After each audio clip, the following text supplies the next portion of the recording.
कि आज की वीडियो में हम चीफ ऑफ डिफेंस स्टाफ और चीफ ऑफ आर्मी स्टाफ की ड्यूटीज, पावर एंड रिस्पॉन्सिबिलिटीज को देखेंगे, तो वीडियो को लास्ट तक जरूर देखें। 15 अगस्त 2019 यानी 73rd इंडिपेंडेंस डे पर प्राइम मिनिस्टर नरेंद्र मोदी ने लाल किले से दिए भाषण में CDS यानी चीफ ऑफ डिफेंस स्टाफ का जिक्र किया था और ये साफ भी किया था कि इंडिया को उसका पहला CDS जल्द ही मिलेगा। आज हमने निर्णय किया है कि अब हम chief of defence staff CDS इसकी व्यवस्था करेंगे और इस पद के गठन के बाद तीनों सेनाओं के शीर्ष स्तर पर एक प्रभावी नेतृत्व मिलेगा। और कुछ महीने बाद दिसंबर में गवर्नमेंट ने उस समय के आर्मी चीफ बिपिन रावत को अपॉइंट किया as India's first chief of defence staff. General Bipin Rawat retire होते उससे पहले ही उनको अपॉइंट कर लिया गया था एज CDS पोजीशन सबसे पहले ऑफिशियली कारगिल रिव्यू कमेटी द्वारा सजेस्ट की गई थी। ऐसे तो हमने कारगिल युद्ध जीता था, पर हम इस बात पर भी पर्दा नहीं डाल सकते कि हमने इस जीत के लिए कितने वीर जवान खोए हैं। अगर हमारी सर्विसेज के बीच प्रॉपर कोऑर्डिनेशन होता तो शायद हमें इतना बड़ा नुकसान नहीं उठाना पड़ता। और ये सर्विसेज के बीच कोऑर्डिनेशन की कमी हमें बस कारगिल वॉर में ही देखने को नहीं मिली थी, बल्कि 1962 समेत दूसरे वॉर में भी इस कमी को महसूस किया गया था। फाइनली 24 दिसंबर 2019 में कैबिनेट कमेटी ऑफ सिक्योरिटी ने CDS पोजीशन को पब्लिकली अनाउंस किया। Chief of defence staff position के लिए नियुक्त ऑफिसर एक 4 star general, dry service chief और डिपार्टमेंट ऑफ मिलिट्री अफेयर्स का सेक्रेटरी होगा।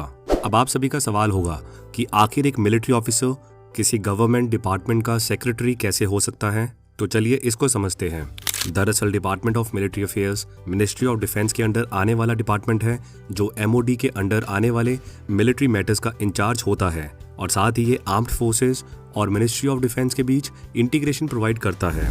मिनिस्ट्री ऑफ डिफेंस के हेड होते हैं डिफेंस मिनिस्टर यानी रक्षा मंत्री, और पहले इसके अंडर मेनली 4 डिपार्टमेंट्स आते थे, that is department of defence, department of research and development organisation, department of ex serviceman welfare और डिपार्टमेंट ऑफ डिफेंस प्रोडक्शन। इन हर एक डिपार्टमेंट को सेक्रेटरी द्वारा हेड किया जाता है जो आगे डिफेंस सेक्रेटरी को रिपोर्ट करते हैं। पर 1 जनवरी 2020 में मिनिस्ट्री ऑफ डिफेंस के अंडर एक न्यू डिपार्टमेंट को ऐड किया गया जिसका नाम रखा गया डिपार्टमेंट ऑफ मिनिस्ट्री अफेयर्स और इसके हेड हो गए chief of defence staff as its ex officio secretary.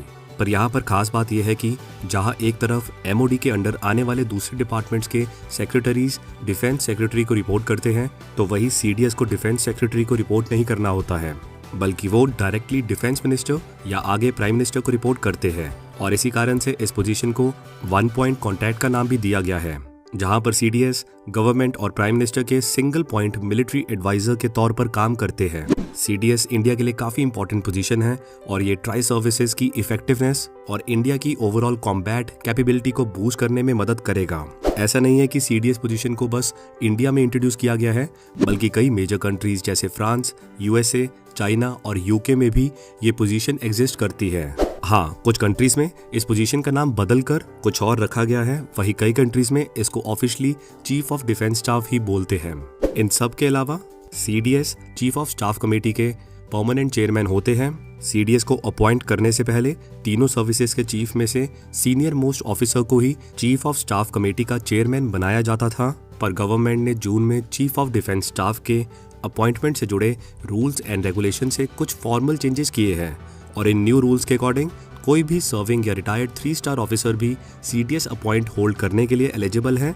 Government ने ये रूल इम्प्लीमेंट करने के लिए army rules 1954, the naval ceremonial condition of service and miscellaneous regulations 1963 और द एयरफोर्स रेगुलेशंस 1964 में अमेंडमेंट किए थे।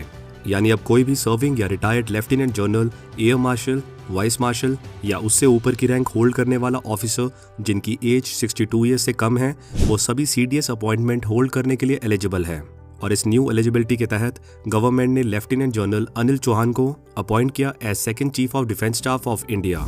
जिस तरह से प्राइम मिनिस्टर का प्रिंसिपल एडवाइजर होता है, बिल्कुल वैसे ही CDS मिनिस्ट्री ऑफ डिफेंस के प्रिंसिपल मिलिट्री एडवाइजर होते हैं। चीफ ऑफ स्टाफ कमेटी के परमानेंट चेयरमैन होने के साथ ही CDS national security council, defence acquisition council, defence planning committee और न्यूक्लियर कमांड अथॉरिटी के मेंबर भी हैं।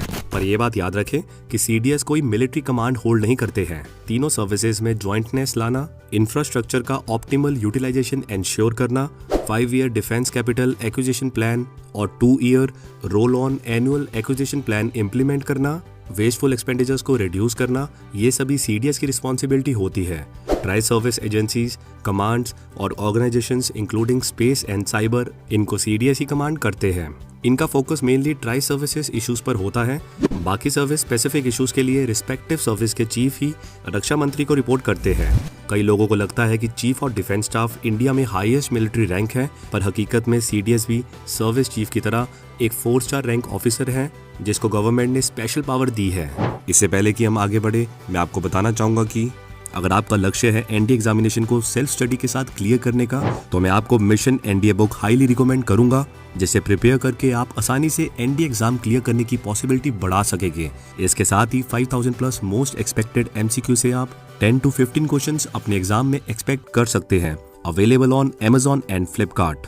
वही अगर अब हम बात करें चीफ ऑफ आर्मी स्टाफ की, तो देखिए इंडिपेंडेंस के बाद मिनिस्ट्री ऑफ डिफेंस को बनाया गया under the charge of cabinet minister और हर एक सर्विस को उनके खुद के कमांडर इन चीफ के अंडर प्लेस किया गया। पर 1955 में हर एक कमांडर इन चीफ को रिस्पेक्टिव सर्विस के अकॉर्डिंग रीडेजिग्नेटेड किया गया as COAS, that is chief of army staff, CNS, that is Chief of Naval Staff and CAS, that is Chief of Air Staff. The Chief of Army Staff, जिन्हें officially army chief भी बोला जाता है, ये Indian army में एक statutory position है जिस पर एक 4 स्टार जनरल रैंक ऑफिसर होता है। और फिलहाल चीफ ऑफ आर्मी स्टाफ है general Manoj Pande. General Manoj Pande corps of engineers के पहले ऐसे कमीशन ऑफिसर हैं जो चीफ ऑफ आर्मी स्टाफ बने हो। COAS से पहले Manoj Pande as a vice army chief कार्यरत है और इससे पहले वो ईस्टर्न कमांड के GOC इन सी और अंडमान एंड निकोबार कमांड के कमांडर इन चीफ रह चुके हैं। COAS को, या फिर हम बोल सकते हैं तीनों सर्विसेज के चीफ को, गवर्नमेंट द्वारा सिलेक्ट किया जाता है। गवर्नमेंट में भी अगर हम बात करें उस बॉडी को जो रिस्पॉन्सिबल है चीफ को सिलेक्ट करने के लिए, उसका नाम है ACC, that is appointments committee of the cabinet. As highest rank officer and chief होने के साथ ही COAS ग्राउंड फोर्सेस के प्रोफेशनल हेड होते हैं और मिनिस्ट्री ऑफ डिफेंस के की एडवाइजर होते हैं। COAS एक सेपरेट कैपेसिटी में नेशनल सिक्योरिटी काउंसिल के मेंबर भी होते हैं और इस कारण से प्रेसिडेंट और प्राइम मिनिस्टर के एडवाइजर भी होते हैं। नेशनल सिक्योरिटी काउंसिल के अलावा ये strategic policy group, defence planning committee और डिफेंस एक्विजिशन काउंसिल के मेंबर भी होते हैं। COAS directly prime minister, ministry of defence and chief of defence staff को रिपोर्ट करते हैं। इंडियन आर्मी में टोटल 7 कमांड्स हैं, जिसमें 6 ऑपरेशनल कमांड है, वही 1 ट्रेनिंग कमांड है और हर एक कमांड को general officer commanding in chief द्वारा हेड किया जाता है, जो directly chief of army staff को रिपोर्ट करते हैं। As a chief of army staff of India, इनकी रिस्पॉन्सिबिलिटी होती है ground operations and defence strategies को देखना, इंडिया के बॉर्डर्स की सिक्योरिटी एंड सेफ्टी को इंश्योर करना और इंडियन आर्मी को किसी भी चैलेंज के लिए उसकी ट्रेनिंग एंड रेडीनेस को इंश्योर करना। तो ये थी चीफ ऑफ आर्मी स्टाफ और चीफ ऑफ डिफेंस स्टाफ की पावर्स, ड्यूटीज एंड रिस्पॉन्सिबिलिटीज। इसके अलावा